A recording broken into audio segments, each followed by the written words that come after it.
Kun sagantaa BBC Afaan Oromooti. Nu waliin tura.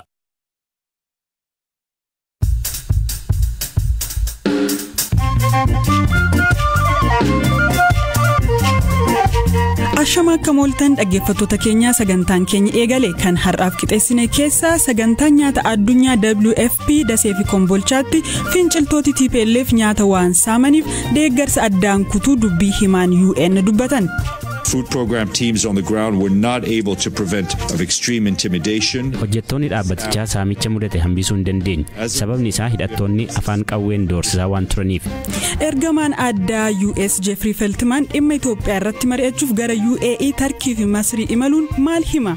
Waraanni kun itti fufuudhaaf rakkoon nageenya akka biyyooti wal qabatee jiru kun itti fufuudhaaf gaheen biyyoonni kun taphatan murteessaa waan ta'eef. Itoophiyaan biyya Saharaan gadii gaazexeessitoota hedduu hiite lammaffaa ta'uu saganticha Firaa'ol Balaa isinii dhiyeessa dhiyaadha. Sagantaan nyaata addunyaa WFP mankuusawwan isaa magaalota Dasee fi Kombolchaa turan finciltoota TPLF'n waan saamamaniif deeggarsa nyaataa kennuu addaan kutuu beeksise. Dubbii himaan dhaabbata biyyoota gamtoomanii akka himanitti finciltoonni mankuusawwan kana yoo saaman hojjettoota dhaabbatichatti qawwee itti laggoomaniiti jedhan. Hamza Hussein. In Ethiopia, our humanitarian colleagues tell us that a large quantity of humanitarian food supplies, including nutritional items for malnourishment. Jaarmiyaalee idil addunyaa namoota sababa waraana waliinii Itoophiyaan miidhaman gargaaran keessaa akka ta'e sagantaan nyaata addunyaa mankuusaawwan haleelaman kunneen keessa ka ture nyaata madaalawaa daa'imman hanqina nyaataan miidhamaniif oolu dabalate kuusaan nyaataa guddaan jalaa saamamuu hime. Dubbii himaan dhaabbata biyyoota gamtoomanii Stephen Dujarric saamicha mudateef TPLF fi hidhattoota naannoo himatan. Food escalated into mass looting of warehouses across Kombolcha in recent days, reportedly by elements of the Tigrayan forces. Hannii fi saamichi nyaataa fi mankuusaa magaalaa Kombolchaatti dhiyeenya mudate miseensota humnoota Tigraay fi jiraattota naannoo tokko tokkoon akka raawwate gabaasa qabna. Hammi nyaataa saamame ammatti sirriitti beekamuu baatus gochaan kun rakkoo amma jiru daran akka hammeessu garuu mirkana jechuun dubbatan. Tigray, Amhara and Afar are now in critical need of food assistance. Hojjettoonni dhaabbatichaa achi turan sababa meeshaa waraanaan doorsifamaniif saamicha kana dhaabsisuu hin dandeenyes jedhaniiru qondaalli kun. Food program teams on the ground were not able to prevent the looting in the face of extreme intimidation. Hojjettoonni dhaabbatichaa saamicha mudate hambisuu hin dandeenye. Sababni isaa hidhattoonni afaan qawween doorsisaa waan turaniif. Kun hundi kan irra ga'e yeroo isaan Dasee fi Kombolchaatti deeggarsa raabsaa turanidha.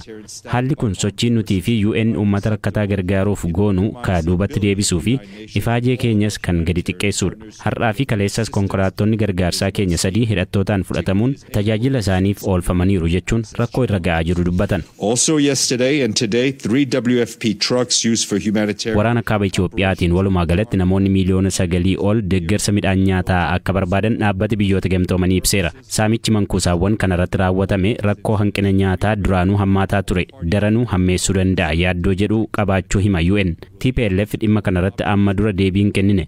Himataawwan wal fakkaataa amma dura irratti ka'aa turan garuu ni waakkata. Magaalota dhiyeenya to'annoo mootummaa jalatti deebi'an keessatti finciltoonni hospitaalota dabalatee misoomawwan bu'uuraa hedduu barbadeessuu miidiyaaleen biyya keessaa gabaasaa jiru. Keessaahuu mootummaan naannoo Affaar waraana kanaan daran miidhamuu himata.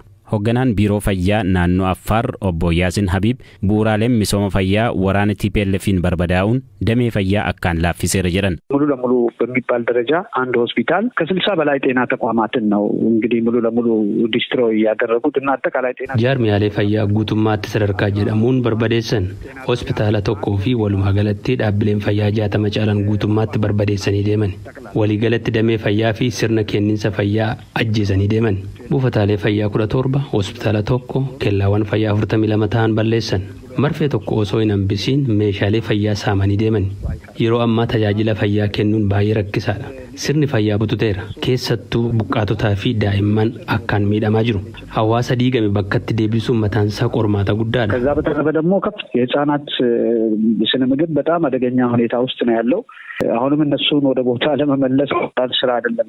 sagantaan nyaata addunyaa ibsa torbee dura baaseen naannolee Amaaraa Afaarii fi Tigraay keessatti namoota deeggarsa barbaadan miliyoona 9.4 keessa 80 jechuunis miliyoona 7.8 kataan sababa waraanaatiin iddoo deeggarsa qaqqabsiisuun rakkisaa ta'e keessa jiru jedhe.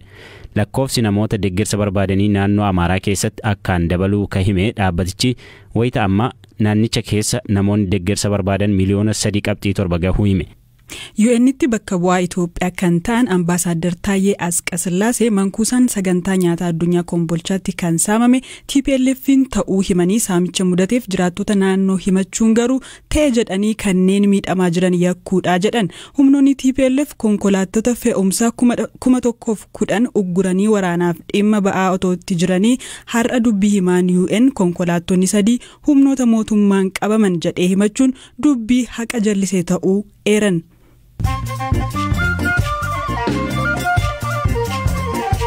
Dhaggeeffattoota keenya odeessaalee gaggabaaboottan dhaabbanni idila addunyaa mirga gaazexeessitootaaf falmu CPJ gabaasa bara 2021 Itoophiyaan gaazexeessitoota 9 hidhuun biyyoota Saharaan gadii keessaa lammaffaarra jirti jedhe. Gabaasichi gaazexeessitoonni 9 Itoophiyaa keessatti hidhaarra jiraachuu ibsuun waraanni mootummaa federaalaa fi finciltoota naannoo Tigraay keessa jiran waliin gaggeeffamaa jiru hidhaa kanaaf sababa ta'uu himeera. Gaazexeessitoota hidhuun Chaayinaan akka addunyaatti sadarkaa tokkoffaarra jirti. New Zealand kaayyoo lammiilee dhaloota egeree tamboorraa bilisa ta'e uumuu jedhuun sijaaraa fi oomishaalee tamboo kan dargaggootatti akka hin gurguramne dhorkuu fi seerichi bara dhufu yoo raggaasifame kanneen umriin isaanii 14 gonkumaa tamboo bituu hin danda'ani. Dorgommiin miidhaginaa gaalaa Saawudii Arabiyaa irratti gaalli 40 akka hin dorgomne taasifame. Qoricha namtolchee miidhaginaa dabalu fudhataniiru jedhamuun gaalleen kunneen kan haqaman. Odeessaaleen gaggabaaboo kanuma.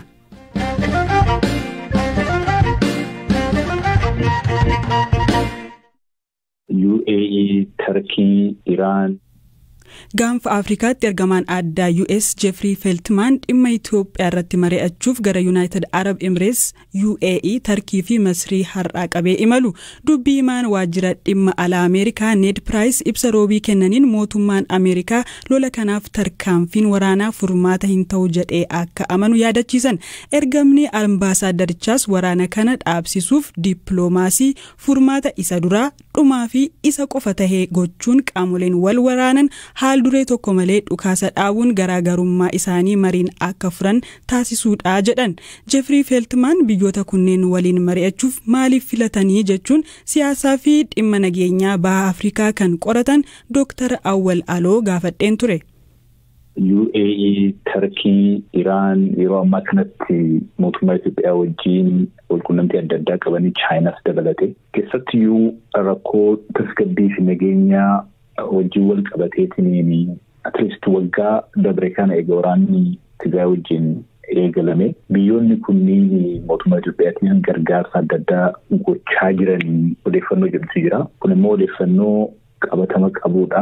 Waraanni kun itti fufuudhaaf rakkoon nageenyaaf tasgabbii wajjin wal qabateetiin jiru kun itti fufuudhaaf gaheen biyyoonni kun taphatan murteessaa waan ta'eef biyyoota kana wajjin hubannoo haga tokko qabaachuun barbaachisaadha wanta jedhuudhaan itti fakkaata. Keenyaas asin dura deemaatiin turanii humnoota lamaan kanneen walitti fiduudhaaf hojii adda addaa hojjetaatiin turanii.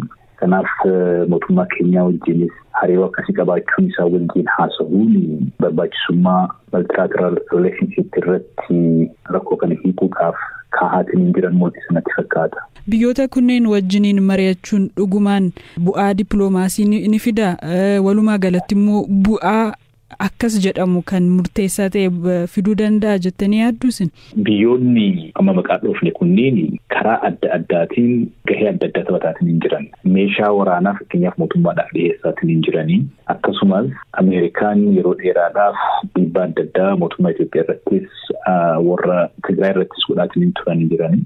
Rakkoon kun karaa nagahaatiin haa hiikamu hooqa jedhamu taate dhiibbaan mootummaan Ameerikaa akka mootummaa tokkotti godhu mootummaa Itoophiyaatii fi warra Tigraay qofa irratti osoo hin taane humnoota naannoo jiran kana akka waraana kana karaa adda addaatiin gargaaraatiin jiran kana irrattis dhiibbaa qabaachuu qaba. So dippiloomaasiin akka hojjetu humnoonni lamaan kunniin mootummaa Itoophiyaatiif Tigraay jechuudha. Gadi taa'aniitiin mari'ataniitiin karaa nagahaatiin haasaa rakkoo kana hiikuudhaaf qophii ta'uu qaban. Kunniin ammoo rakkoo fi ilaalchi gara waraana kanaa jalqabayyuu geesse rakkoo karaa nagahaatiin hiikamuu miti jedhaniitiin wanta yaadanii fi gara waraanatti seenanii jiranii ammas ilaalchi jiru karaa waraanaatiin hinjifanneetiin rakkoo kana furraa wanta jedhutu jira karaa lachuun jechuudha.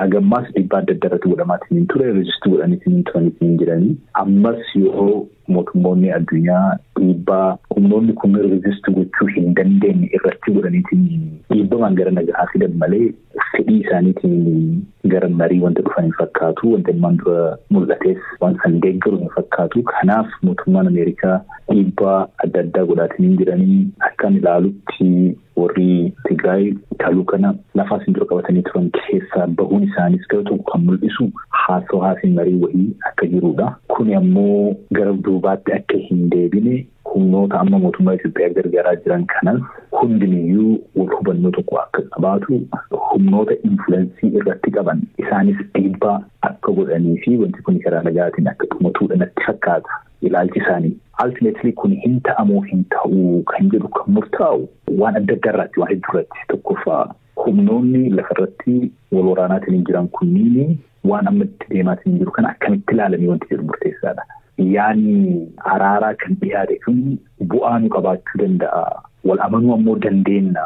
Yookaan waliin amanne taate gaarantiin waliigalteen kun irra ooluudhaaf jiru maa'inni eenyufaatu gaarantii godha wanta jedhutti murtaa'aa jechuudha. Osoo waliigaltee sanirra hin gahanin waan dursineetiin danda'amuu hin danda'u wanta jedhu irratti mootummaan gosutti definitively haasa'uu hin dandeenyu. Garuu mootummaan Ameerikaa humna qabanii qabeenya qabanii influensii biyyoota irratti gochuu danda'an kana itti fayyadamaniitiin yoo dhiibbaa gahaa kan godhan taate humnoota kanneen gara marii akka dhufan gochuu waan danda'an natti fakkaata.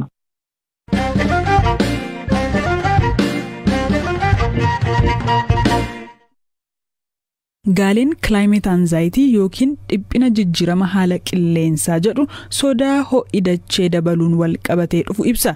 Ogeessonni fayyaa sammuu jijjiiramni haala qilleensaa sammuu keenya irratti dhiibbaa gaarii hin taane qabaachuu malaa jedhu. Kunis yaaddoo egereen dachee attam tahaa kan jedhuu fi akkasumas hongee fi bubbee naannoo mancaasu keessa jiraachuurraan dhufudha.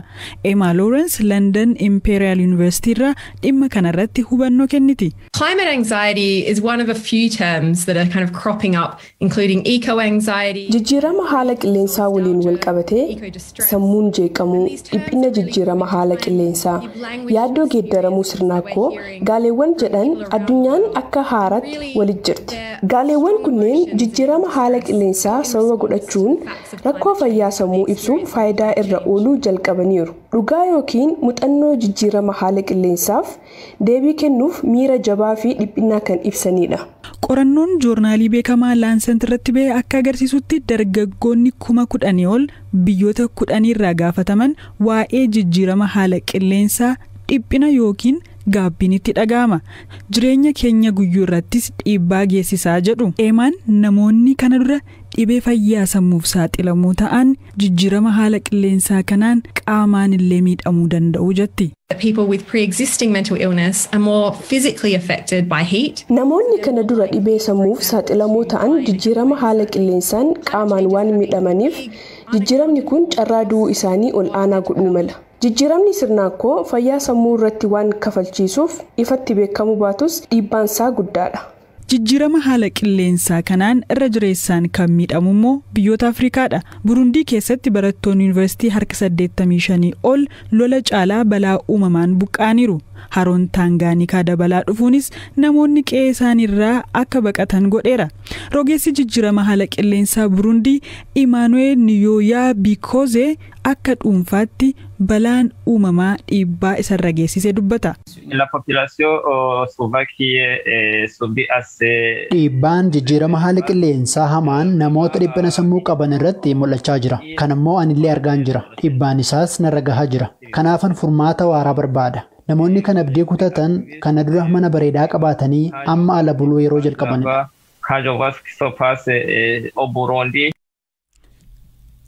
Dhaggeeffattoota keenya kan har'aaf qabannee goolabnee jirra boor walitti dachaana gaaritti bula.